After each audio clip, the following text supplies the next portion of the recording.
Évolution et caractéristiques de la Ve République. La Ve République, c'est donc le régime fondamental que vous avez à connaître. Tout d'abord parce que c'est le régime que vous connaissez actuellement. Donc pour l'histoire et pour l'éducation civique, il est important de maîtriser toutes ces caractéristiques. On a déjà étudié les caractéristiques de ce régime avec les années de Gaulle, parce qu'on a vu que ce régime avait été mis en place en septembre 1958, donc avec la constitution de la Ve République, qui met par exemple en avant le pouvoir exécutif. Donc pour traiter la Ve République, on va d'abord voir une partie chronologique, à savoir l'évolution de la Ve République, puis donc une partie un peu plus thématique pour voir comment la Ve République s'adapte à l'évolution de la société française. Donc dans la première partie chronologique, on peut d'abord s'intéresser à la période 1969-1981. Donc ce sont Georges Pompidou puis Giscard d'Estaing qui sont au pouvoir. Et donc c'est en quelque sorte une continuité par rapport à la politique menée par De Gaulle. Même si ces deux présidents de droite s'adaptent progressivement aux évolutions de la société.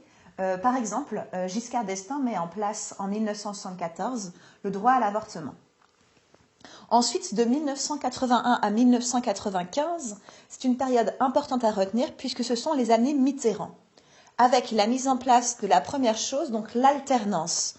Ici, ce n'était que deux présidents de droite, alors que là, on arrive donc à l'arrivée d'un président socialiste.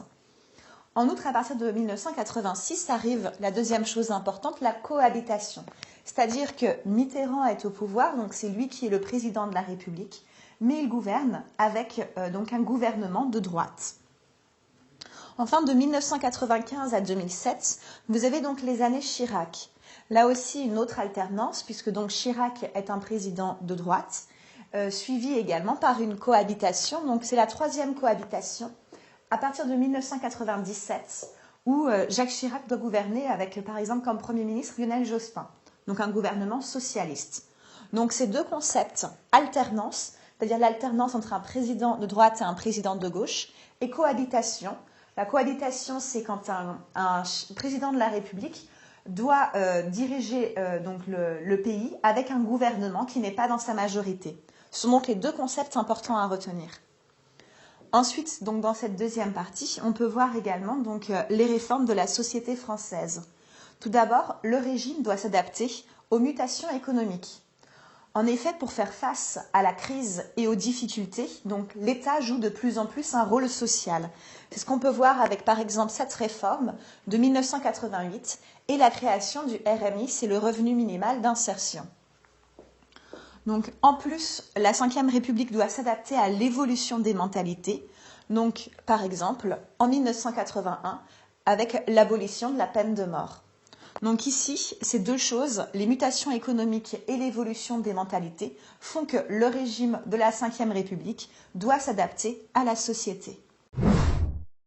Pour résumer, retenez bien donc ces deux parties, une partie chronologique et une partie thématique.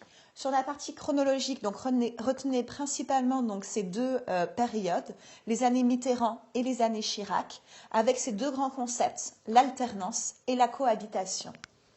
Enfin, donc dans la deuxième partie, la partie thématique, vous pouvez donc retenir principalement les réformes liées aux mutations économiques et les réformes liées à l'évolution des mentalités de la société. Aujourd'hui, nous sommes sous la Ve République, mais certains dirigeants politiques réclament l'arrivée d'une Sixième République. Pourquoi? Parce que la Ve République pose différents problèmes. Par exemple, certains trouvent que le président de la République joue un rôle trop important, ou certains donc critiquent l'arrivée de la cohabitation, qui fait qu'il y a souvent des problèmes de gouvernance entre un président et sa majorité.